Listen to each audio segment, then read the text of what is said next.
Black women, young black women, it appear that a lot of this torture, this twisted, cantankerous, this ratchet behavior is perpetrated or generated by us, the black male. Now, in psychology, if I could quote Michelle here, transverse aggression. The psychologists call it transverse aggression. That means there's somebody bigger and stronger on top who's kicking us, the black men. We can't kick them, so what do? We kick our women.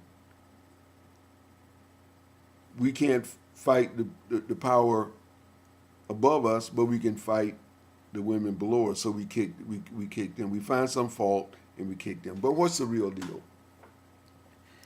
These women are under a lot of pressure.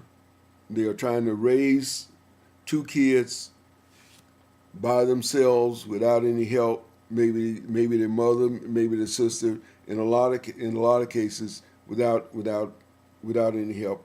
And you know a lot of them, and I know a lot of them. This is not the best thing going, but this is what they got. And we know that. And we can understand that.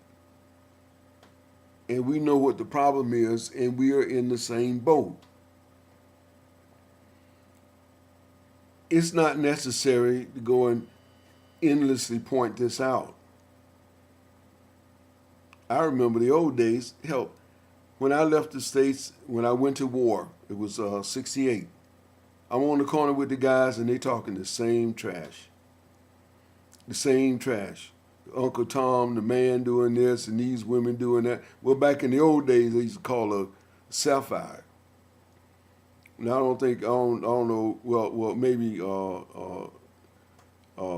Michelle 100 remembers Sapphire. But it was a program used to come on TV, Amos and Andy.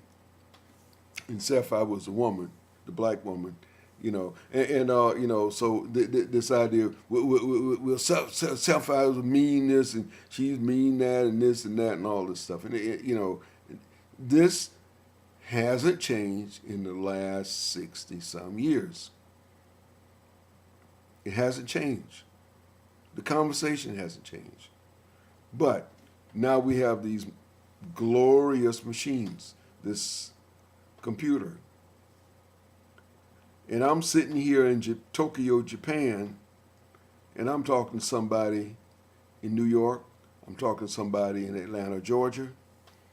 I'm talking to somebody in Arizona someplace. But a lot of people are listening to us.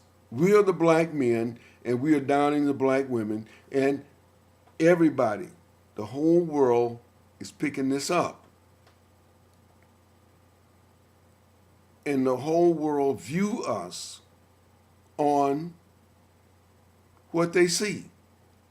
And when they see black men downing black women, they say like, gee whiz. It's like, gee whiz. A Swede wouldn't down his women. I mean, behind closed doors or something like that. She don't know how to make butter or milk the cow, this, that, and the other, and all this stuff. But out on a world stage, things are different. And especially when people are listening to you. You look at how many people are listening to you every day. You guys up in the thousands, and some of you guys up in the millions. And the world is listening. And this has an effect. This has an effect. And I'm here overseas, and I've been overseas for, strange enough, the last 40 years or so. I'm in Japan now. I've been here about 15 years, and I was down in Germany for about 20 years, or over in Germany for 20 years. Down in Panama, that's South America, Panama Canal. Down there with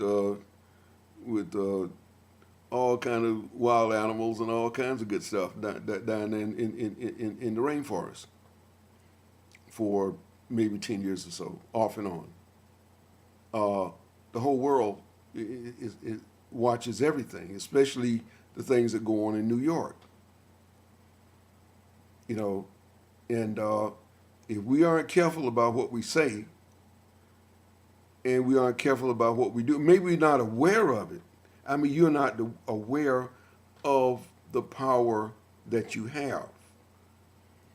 You're not aware that you're carrying a big hammer.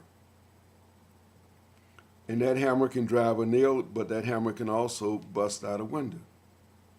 And maybe you're not aware of that. But you're being picked up. Look at your look at your globe map there, and see where you're being heard at or heard from, and you're all over the world, and we are all over the world, and we have to try to present ourselves. We are not projecting truth. We're not trying to project truth. We're projecting an illusion. The illusion that we as black folks can stand up straight. We respect our women, we respect our men, we respect our children, we respect ourselves, and we respect other races.